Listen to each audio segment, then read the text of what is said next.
Ok les amis, bienvenue dans cette nouvelle vidéo de Trading Challenge. Je suis hyper content de faire cette petite vidéo avec vous et de vous partager un peu ce qui s'est passé. Eh bien, toute la semaine dernière, on a eu un Bitcoin qui nous a tantôt régalé, tantôt surpris. J'ai été... enfin, vous allez le voir, mais je vais vous montrer ce qui s'est passé. Mais voilà, il y a des choses intéressantes à partager. Je suis très très content de pouvoir le faire là comme ça, en live. Enfin, en live, vous avez compris.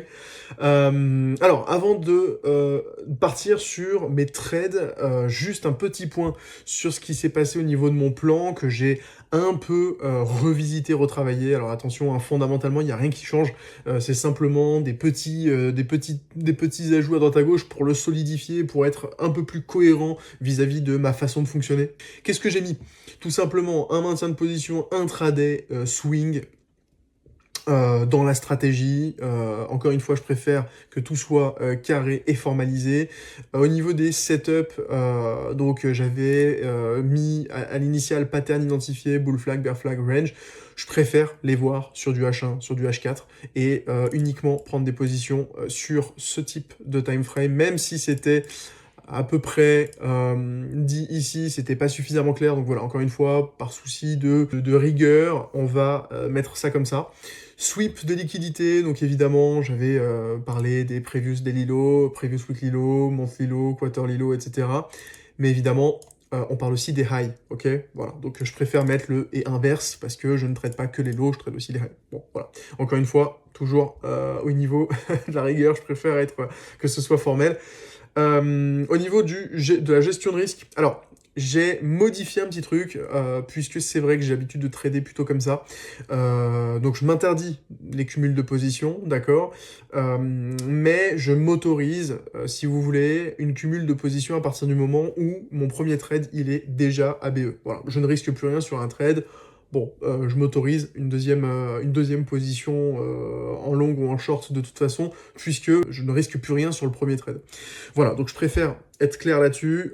Si vous me voyez faire ça, c'est pas une entorse à mon plan, c'est tout simplement que j'ai l'habitude de le faire quand je suis ABE et quand je ne risque plus rien sur mon capital. Ensuite, gestion post-trade, j'ai simplement mis breaker H4. Alors, généralement, en fait, c'est les reversals que je considère être des signaux d'invalidation. Et pour moi, un reversal clair, c'est un reversal en H1 ou en H4. Je préfère mettre un reversal H4, d'ailleurs je ne vais pas mettre simplement breaker parce qu'il y a plusieurs reversals, il peut y avoir des breakers, des prises de liquidité, etc. Mais je préfère mettre reversal. Voilà, reversal H4, pour moi ça c'est suffisant pour couper un trade alors qu'on est en train de courir. Alors, qu'est-ce qui s'est passé donc du coup sur le mois d'octobre, donc je vous l'avais dit, j'ai pris 2 trades en octobre, j'en ai mis un sur le mois d'octobre et j'en ai mis un deuxième du coup, en fait qui a commencé en octobre mais que j'ai clôturé en novembre, donc du coup le deuxième trade sera en novembre, vous allez le voir. Globalement, bah en fait j'ai pris qu'un seul trade hein, finalement en octobre, qui a BE, donc j'ai pas gagné, j'ai pas perdu, j'ai voilà, flat. Ok, donc mes 500 $, pour l'instant, on reste à 500 $. Là où ça va être intéressant, ça va être côté novembre. Alors, en novembre, qu'est-ce qui s'est passé? Donc, comme je vous le disais, j'ai ouvert une position le 28 octobre, donc depuis la semaine dernière, donc c'est la position que je vous avais montré la semaine dernière, au premier épisode de ce challenge, que j'ai clôturé par anticipation, donc ça n'a pas TP, entre guillemets, mais que j'ai clôturé par anticipation, tout simplement, puisque j'ai vu un signal de reversal, et donc on va aller directement sur les graphiques, donc voilà, donc là on est sur Bitcoin, d'accord? J'avais mon trade, alors, laissez-moi simplement... Voilà, bon, alors, j'avais mon trade qui était comme ça, d'accord? À la base, donc moi, comme vous le savez, hein, je suis, si vous regardez mes quotidiennes, je suis plutôt bearish, et donc je cherche à shorter le marché, donc à parier à la baisse sur Bitcoin en tout cas en ce moment, puisque on a eu des signaux qui m'invitent à penser que le Bitcoin pourrait aller plus bas. Je vous invite à regarder mes quotidiennes si vous voulez comprendre mes analyses.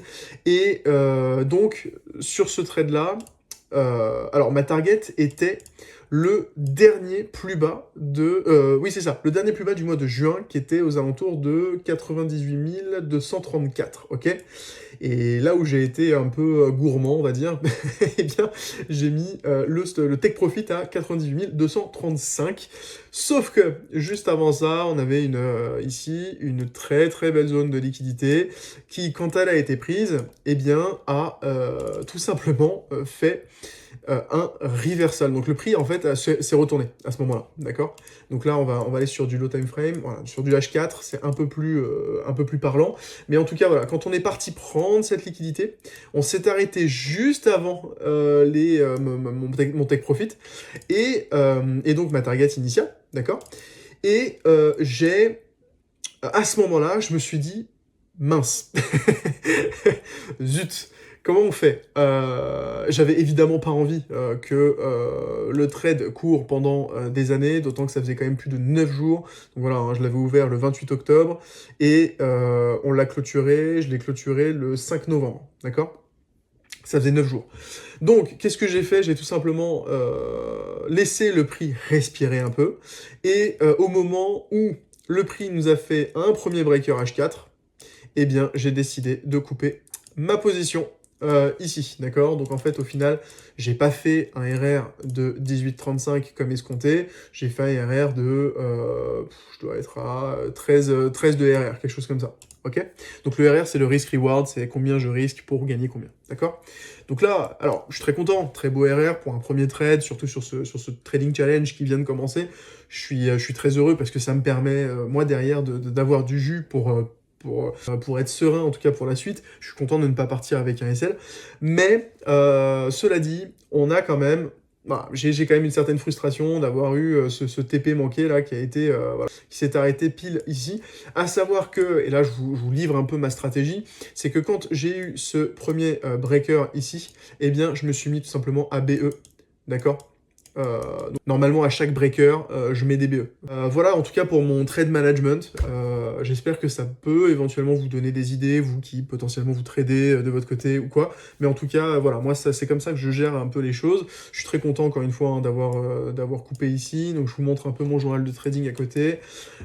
J'ai coupé à 103 324, 103 324, quelque part par là. Ok?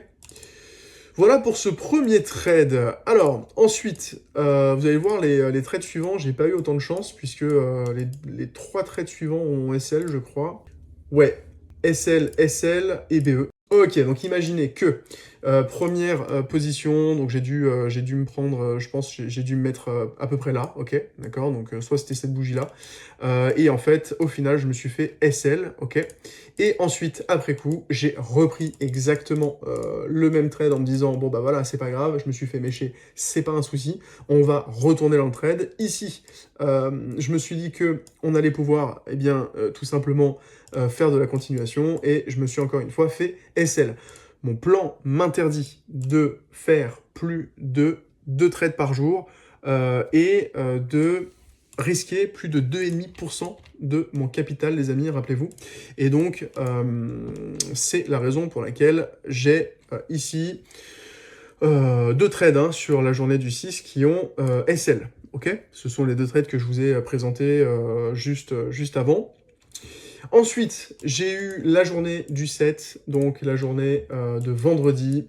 Un nouveau trade que j'ai positionné de cette manière-là. Ok, premier trade donc de vendredi, je me suis positionné comme ceci, d'accord, avec l'espoir évidemment qu'on aille chercher eh bien plus haut, puisque là en fait on avait bien un très très bel order block qui était tenu, d'accord, là ça y est, à ce moment-là, je me suis dit ok, on va pas aller chercher encore cette liquidité-là, ce sera pour plus tard, et d'ailleurs je me le laisse hein, pour plus tard, vous inquiétez pas, mais je m'étais positionné de cette manière-là, et comme vous pouvez le voir, eh bien j'ai tout simplement BE, et j'écris dans mon journal que j'avais coupé mon trade en attente de confirmation. En fait j'avais évidemment très peur, avec cette zone de liquidité qu'on a ici, là, je me suis dit à tout moment le prix il fait ça, et puis après ça repart. Et donc je me suis dit, est-ce que tu veux pas Dylan attendre une nouvelle confirmation avant de te repositionner? Donc en fait j'ai dû me positionner ici, et puis j'ai dû couper mon trade quelque part par là, d'accord? Donc ABE, donc j'ai pas perdu d'argent, j'en ai pas gagné, mais j'en ai pas perdu non plus. Et ensuite vient du coup le dernier trade qui est toujours en cours au moment où je vous parle, et il s'agit du coup de ce trade-ci. Ok, deuxième trade de vendredi, et c'est celui-ci qui actuellement, les amis, court toujours, d'accord. Et donc, je me suis positionné à ce moment-là au niveau de donc 7 time frame. Alors, je me suis exécuté en 5 minutes, là, pour le coup. Quand j'ai vu, eh bien, le respect donc d'un creux ascendant ici, en H5, en M5, avec ici un breaker bullish, ok, suivi d'une fair value gap, je me suis dit, ok, et donc là, je suis rentré, hein, vous le voyez, je suis rentré directement sur sur le haut de la bougie, donc j'ai un peu, pour le coup, j'ai pas attendu que ça reteste la fair value gap, j'ai un peu FOMO, je vous l'avoue, et j'ai mis le stop loss juste en dessous de cette FVG, en me disant que j'étais suffisamment protégé pour pouvoir démarrer ce trade en sécurité, et aujourd'hui, ce trade, eh bien, court toujours. Je suis actuellement en profit, donc je vous montre, hop, de 35 $ sur ce trade, hein, d'accord. Donc là, vous le voyez.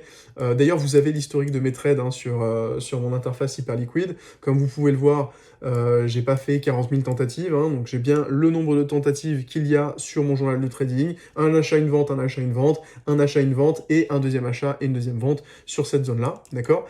Et à l'heure où je vous parle, eh bien, ce trade est en positif de 35 $. Ce trade court toujours, les amis, et il a pour target eh bien, cette zone de liquidité qui correspond également à eh bien, une zone de Fibonacci que j'aime beaucoup. Donc si je fais une petite extension de Fibo, ici, voilà.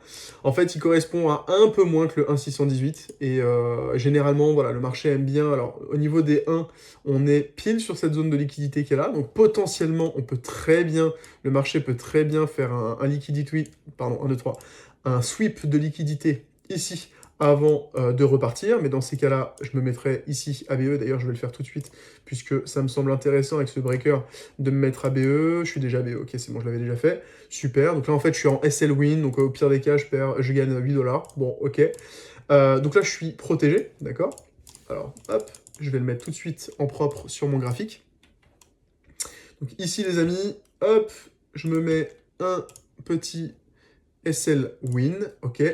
Donc si jamais le prix retourne revisiter en bas, eh bien je vais me faire déclencher ici et je ne perdrai pas d'argent, je gagnerai 8 $ sur ce trade. Mais a priori, avec ce très bel order block qu'on a ici, qui a été parfaitement respecté, et un breaker, a priori, normalement, je suis protégé et on peut aller chercher mon take profit, d'accord. Pour ma target, je pense qu'on peut atteindre les 1,618, voir si on a du momentum. Et de ce que je vois sur le RSI, on commence à en avoir en H4. On peut très bien aller revisiter, à mon sens, cette zone-là, des 2,618. Maintenant, j'ai pas envie d'être trop gourmand non plus. Potentiellement, dans ma gestion de trade, est-ce que je suis pas en train de me dire d'aller un peu plus haut, d'aller viser plus haut et potentiellement de prendre des profits partiels? Je sais pas. Ça fait partie de ma réflexion actuelle. Je n'en sais rien. Voilà, donc quoi qu'il en soit, vous avez ici l'ensemble de mes réflexions et l'ensemble de mes trades, ok. Et également ce qui se passe en direct, là, sur les graphiques. Maintenant, si je veux faire avec vous le bilan, tout simplement, de ma semaine de trading, donc la semaine numéro 2, 3 trades, trade gagnant 0, trade perdant 2, 1 BE et un win rate de dégueulasse, 0%. Et profit perte totale, j'ai gagné du coup. Donc en gain, on est à 137 $ sur cette semaine numéro 2, les amis. Gain net sur capital, eh bien nous sommes à 27,46%, ok. Avec, s'il te plaît, les petites décimales. Et mon capital, donc, s'élève à ce moment-là à 637,31, ok. 637,31. Donc voilà. Donc là, on est en gain pour l'instant sur cette semaine. Et là où j'attire votre attention, les amis, c'est que oui, j'ai un win rate qui est pété, mais mon plan fonctionne puisque même si j'ai un win rate de 20%, étant donné que j'ai gagné un trade, mais qui a fait un ratio de 13, eh bien, je suis capable, sur la durée, d'être rentable. Ok. Donc, en fait, dans le trading, c'est pas le nombre de trades gagnants qui compte, en tout cas, pas dans ce type de stratégie, c'est plutôt la constance. Ok. Nous, ce qu'on veut voir, c'est des gros trades gagnants et des tout petits trade perdant. C'est ça qu'on veut voir et être constant surtout sur la gestion du risque parce que c'est ça le plus important. Dernier petit point les amis avant de vous quitter, sur le portfolio, en toute transparence évidemment toujours, sur mon all-time, eh bien vous le voyez, je suis bien à 175 $ de PNL, oui parce que ça prend en compte les 36 $ que je suis en train de gagner là actuellement en plus-value latente. Ok, PNL, et donc j'ai bien un capital de 675 $ à date, donc qui correspond aux 675 moins les 36 $, donc on est à peu près aux 637 qu'on a sur ma feuille Excel. Voilà les amis, j'espère que cette vidéo vous aura plu. N'hésitez pas à me donner plein de force dans les commentaires, à liker cette vidéo, à vous abonner à cette chaîne si ce n'est pas déjà fait, pour suivre chaque semaine, chaque dimanche, les résultats de ma progression. Je vous le rappelle les amis, on n'est qu'au début de ce challenge. On n'a fait que 0,0001% de ce qu'on veut faire. Donc pour l'instant, c'est une belle victoire, un bon début, mais on n'y est absolument pas encore. En tous les cas les amis, n'hésitez pas encore une fois à m'envoyer un peu de force. Et puis, me concernant, je vous dis à très vite pour la prochaine quotidienne. Ciao, ciao.